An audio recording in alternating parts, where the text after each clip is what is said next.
नाजरीन, आपका हमारे चैनल आग मऊ में खैर मकदम है। मैं हूं नौशाद अंसारी। आदाब नाजरीन, इटावा पुलिस ने चोरी किए गए ट्रक, टैंकर और दीगर गाड़ियों का फर्जी तरीके से नागालैंड, मणिपुर और दीगर रियासतों से एनओसी कराकर रजिस्ट्रेशन कराने वाली गैंग के 3 अरकान को फर्जी तरीके से रजिस्टर किए गए 41 गाड़ियों, जिसकी तखमीना लागत 7 करोड़ 50 लाख रुपये समेत गिरफ्तार कर लिया। मौसूला खबरों के मुताबिक गुज़श्ता दिनों ARTO इटावा ने सिविल लाइन पर मुकदमा नंबर 65/20 दफ़ा 420, 467, 468, 471, 474, 34 और 120B IPC के तहत मुकदमा दर्ज कराया था, जिसमें उन्होंने बताया था कि कुछ नामालूम अफराद चोरी किए हुए ट्रक, टैंकर और छोटी गाड़ियों की फर्जी तरीके से नागालैंड, मणिपुर और दीगर रियासतों में 33 नंबर तब्दील करके इटावा और आसपास के अजला में रजिस्ट्रेशन कराकर चला रहे हैं। मज़कूरा मामला की तफ्तीश के दौरान बतारीख 5/11/2020 को मुखबिर की इत्तला पर SOG इटावा और थाना सिविल लाइन की मुश्तरका टीम ने चोरी किए गए ट्रैक्टरों का फर्जी तरीके से रजिस्ट्रेशन कराकर फ़रोख्त करने और इस्तेमाल करने की शमूलियत में 12 ट्रैक्टर और दस्तावेज़ात समेत 3 मुलज़िमीन को गिरफ़्तार करके जेल भेज दिया था। मज़कूरा दोनों तफ्तीश के दौरान मौसूल हुई जानकारी पर ठोस कार्रवाई करते हुए सीनियर पुलिस कप्तान इटावा ने माह दिसंबर में कई टीमों की तश्कील की थी।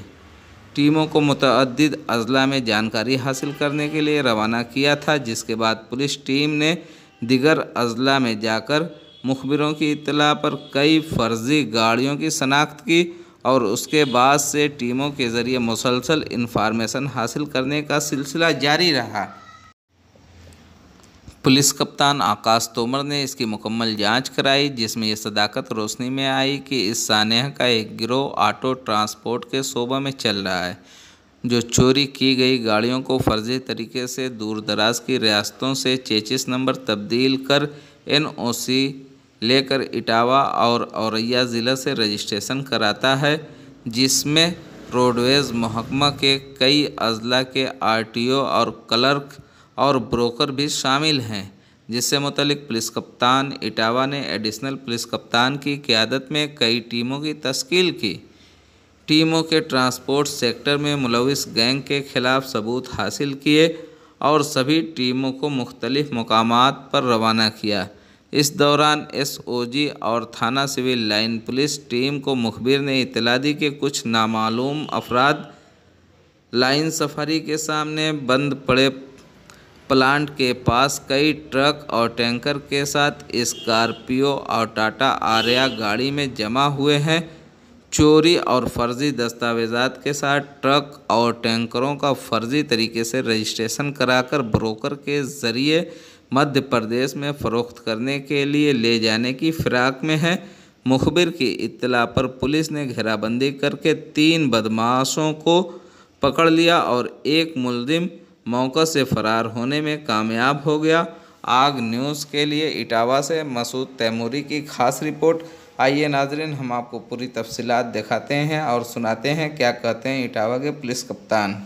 ये फर्जी तरीके से चोरी और लूट की जो गाड़ियाँ होती हैं, उनको जैसे कोई गाड़ी दिल्ली से चोरी हुई, कोई रायपुर से चोरी हुई, कोई औरैया से हुई, इन सब गाड़ियों के चेसिस नंबर को बदल के पूर्वोत्तर के राज्यों जैसे कि नागालैंड और मणिपुर इसमें रजिस्टर कर दिया करते थे, वहाँ पर फ्रॉड करके वहाँ के अधिकारियों की मिलीभगत से, और फिर यूपी में किसी ARTO की मिलीभगत से उसकी ट्रांसफ़र NOC जारी कर दिया करते थे, ताकि जो फ्रॉड और फर्जी जो ट्रक हैं, चोरी और लूट के जो ट्रक हैं, उनको हम लोग यदि कोई पुलिस की टीम या कोई और भी इन्फोर्समेंट की टीम जांच करे तो उसे असली पाया जाए।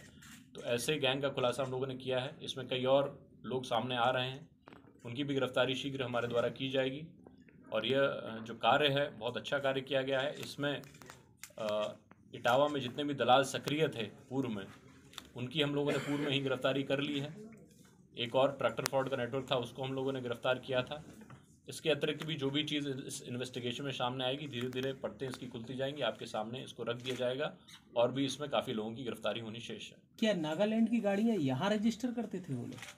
देखिए, गाड़ी दिल्ली से चोरी है और यूपी के से चोरी है, मध्य प्रदेश से चोरी है। उस गाड़ी को वो पूर्वोत्तर के राज्य में किसी अधिकारी से सेटिंग करके उसे नागालैंड नंबर के रूप में रजिस्टर कर दिया करते थे। गाड़ी हो यूपी की होगी, दिल्ली की होगी, कहीं और की होगी, फिर नागालैंड में एक बार रजिस्टर हो गई गलत तरीके से, उसका ट्रांसफ़र एनओसी दिया जाता है यूपी में एआरटीओ द्वारा।